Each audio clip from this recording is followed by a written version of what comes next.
One more question, and then I am off to the beach, which I think you can see probably over my shoulder.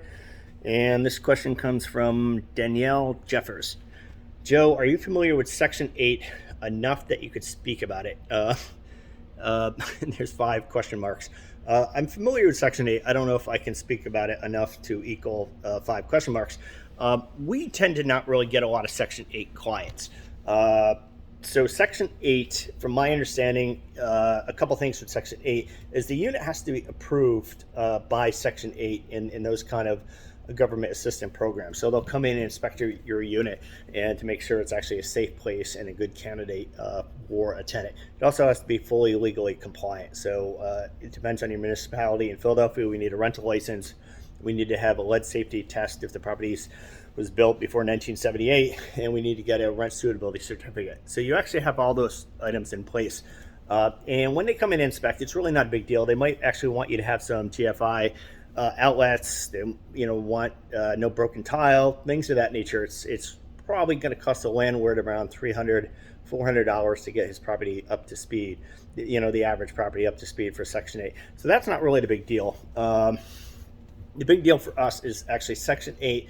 And those entities often require you use their lease, and their lease doesn't really protect the landlords adequately. So we need our owners protected, and we feel very strongly towards our lease. So we would accept Section 8, and we kind of have to, because you're not allowed to prohibit somebody from moving into one of your units by source of income. So you can't really take into account where the money's coming from.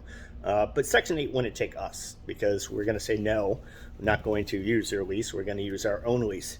Section 8 is desirable because they tend to pay slightly above market rent. So that doesn't help us because we're actually not getting, we tend to not get fair rent. So you probably don't want to rent a place from us because you're probably going to pay a little bit more than you would pay otherwise. Maybe it's worth it to you because we're going to be there to fix things and we're going to be a fairly professional experience as a tenant, but we're not going to be a bargain. So our job is to actually get top dollar for all of our rentals. So we probably exceed what a Section 8 will automatically pay. The Section 8 can be actually a secret weapon, and that's, I don't know if you've ever seen the Bigger Pockets podcast, one with Brendan Turner and David Green, and Joe Asamoah. It's a doctor that operates in Georgetown, Washington, D.C. So he actually buys high-end $1 million properties, which he Section 8s. And it's just a brilliant, I can't get enough of him. I actually watch the podcast. Every time he's on Bigger Pockets, I watch his podcast several times.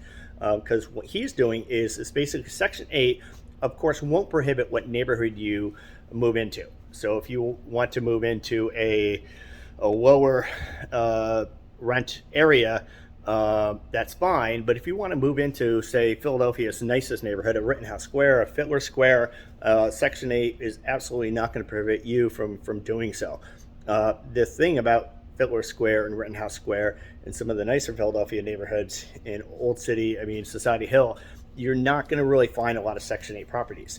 So now they become highly, highly competitive. So anyone who has a voucher for Section 8 that wants to live in Society Hill probably has very few places, if any, to select from. So if you actually have a Section 8 property in Society Hill, then you actually have a long list of folks, endless candidates that are looking to rent your place, and you can be extremely, extremely selective.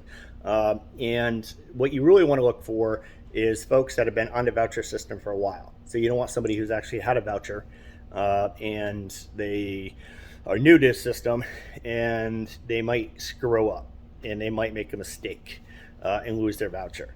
You want to have someone who's been on it for a while and has demonstrated that they understand the rules of Section 8. Section 8 has rules for the tenants as well, and you want to make sure they actually have been on it for a while and tend to be good tenants, at least according to Section 8.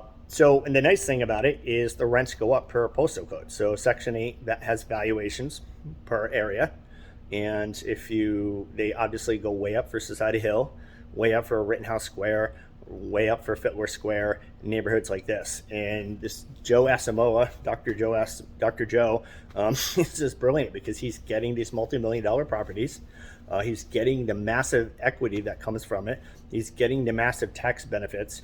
He's getting the most ideal tenants because he's extremely selective. And his business model, it just kind of blew my mind when I first saw it, and it sticks in my head all the time.